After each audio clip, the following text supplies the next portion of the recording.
So, have you ever been there? You're training your heart out for a race, you're putting in the miles, you're pushing yourself, but you just keep hitting a wall. Instead of getting stronger, you just feel more and more tired.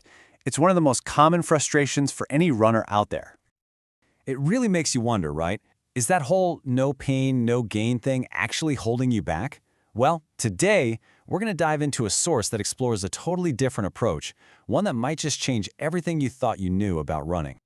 In this quote, this was the exact feeling of the author who inspired this whole thing. They figured that running hard day in and day out was the only path to getting better. But you know what? It just wasn't working.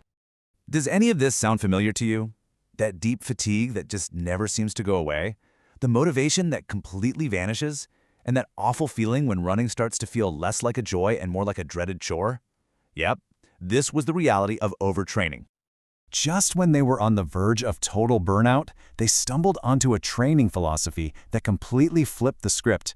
It was a method that promised improvement not through more effort, but through smarter effort. So what was this game changer? It's something called Zone 2 and Zone 3 training. And the core idea here is to shift your focus away from how you feel during a run and onto a much more precise, much more useful metric. To put it simply, it's all about running slowly on purpose. Instead of just guessing your intensity, you use your heart rate to guide you. See, this allows you to build a really powerful aerobic base because, at this lower intensity, your body gets incredibly good at using fat for fuel and building endurance at a cellular level, all without leaving you feeling constantly exhausted. Okay, so how does it work? Well, it all starts with knowing your maximum heart rate.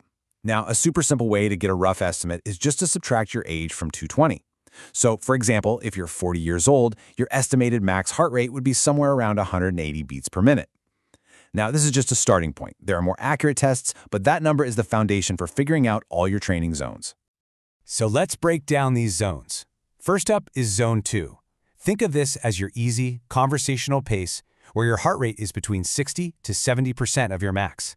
This is the absolute sweet spot for building your fundamental endurance. Then you've got Zone 3, which is a step up, moderately hard, at 70 to 80% of your max. This is where you really start working on improving your stamina and your aerobic power. Let's dive a little deeper into Zone 2. The main goal here is to build that powerful endurance foundation. The feeling you're actually aiming for is this too easy? And honestly, that's the hardest part. The real key is to resist that natural urge to speed up, even when you feel like you could. These longer, slower runs are where the real magic happens. It's where your body literally creates a bigger, more efficient engine for endurance. Now, moving on to Zone 3, this is how you build on that foundation you've created. The goal here is to strengthen your cardiorespiratory system. It should feel slightly difficult. But because this zone is more taxing, the most important thing is to balance it with plenty of that Zone 2 training so you can avoid burning out. All right, so that's all the theory. But what happens when you actually put it into practice? Well, the author's personal experience shows a really remarkable transformation. The results were just undeniable. Before starting this kind of training, their easy Zone 2 pace was over 6 minutes per kilometer. After training this way consistently, that same easy effort pace dropped to around 5:30 per kilometer. Think about that. They got significantly faster while putting in the exact same low effort. And the endurance gains? They were just as incredible.